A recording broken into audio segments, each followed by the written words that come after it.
वतीहिल अशजार साजिदतन तमशी इलैहि अला साकिम बिला कदमी।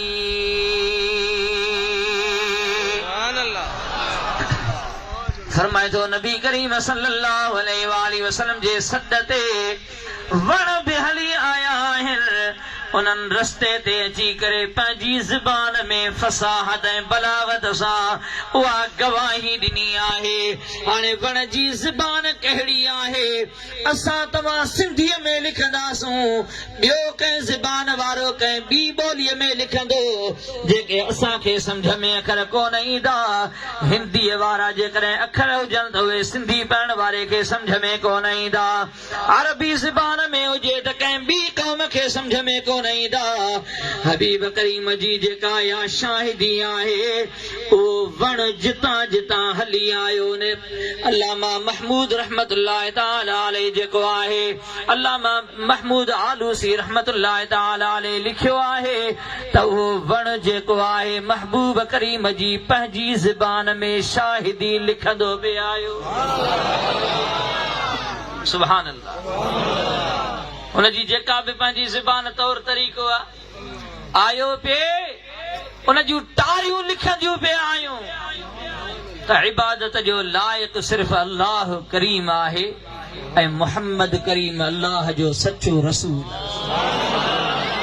शिफा शरीफ में क़ाज़ी अयाज़ रहमतुल्लाह ताला अलैहि अहिड़ो हिकिड़ो ॿियो वाक़ियो ज़िक्र फरमायो आहे। गोह हमरा कपिड़े में वेढ़े करे खणी आयो।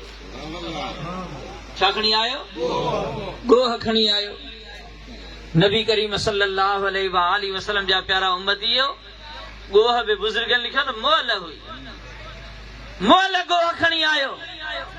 नबी करीम जे आॾो अची करे वेढ़े रखी करे पुछा कयईं, ॿुधाईंदव त हिन में छा आहे?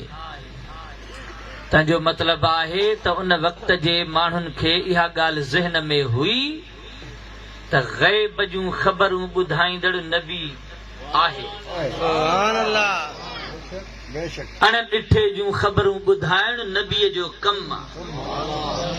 वॾी ॻाल्हि आहे उन वक़्त जे आम माण्हुनि खे जेके ग़ैर मुस्लिम हुया, उन्हनि जे ज़हन में बि इहा ॻाल्हि हुई त ग़ैब जूं ख़बरूं नबीअ खे ॿुधाइण घुर्जनि।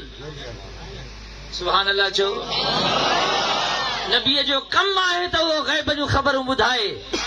पर हैरत आहे न कलमे पढ़ंदड़ मुल्ले ते, जेको राति ॾींहं पियो रिट लॻाईंदो आहे त नबीअ खे माअज़ल्लाह हीअ ख़बर कान हुई, हीअ ख़बर कान हुई, ग़ैब जे इल्म जी ख़बर कान हुई।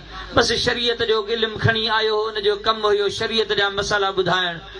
मां तव्हां खां पुछां थो, रसूलुल्लाह खां जेको सहाबनि सगोरनि जेके सवाल कया आहिनि, हज़रत जाबिर बिन अब्दुल्लाह अंसारी रज़ियल्लाहु ताला अन्हु सवाल कयो हुयो त या रसूल अल्लाह, सभ खां पहिरीं शइ अल्लाह ताला कहिड़ी ठाही?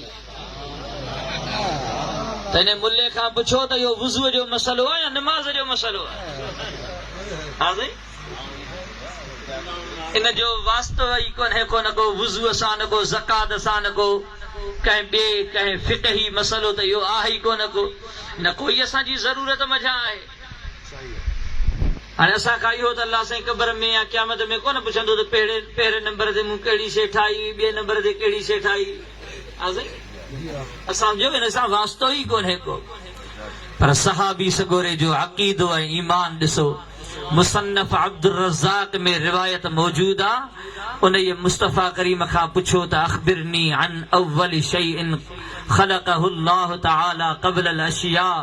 ऐं महबूब करीम सभ खां पहिरीं जेका अल्लाह साईं शइ पैदा फरमाई, मूंखे उन शइ जे बारे में ॿुधायो। तंहिंजो मतिलबु आहे सहाबीअ जो अक़ीदो हुयो त रसूलुल्लाह खे इहा ख़बर आहे। महबूब करीम बि ईअं कोन फरमायुसि त हीउ तूं छा थो पुछी, हिन सां मुंहिंजो वास्तो ई कोन्हे को।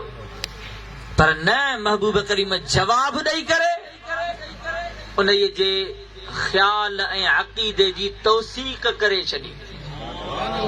तो वाकई भी नबी सगोरे जो इहो कम आहे त इहो ॿुधाए पाण फरमायूं त या जाबिर इन अल्लाह तआला खलक क़ब्ल अल अशियाء नूर नबियक मिन नूरिही।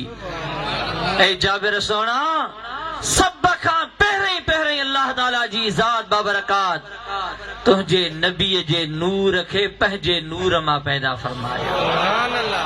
ज़ोर सां चओ सुभान अल्लाह। अञा मोहब्बत सां चओ सुभान अल्लाह।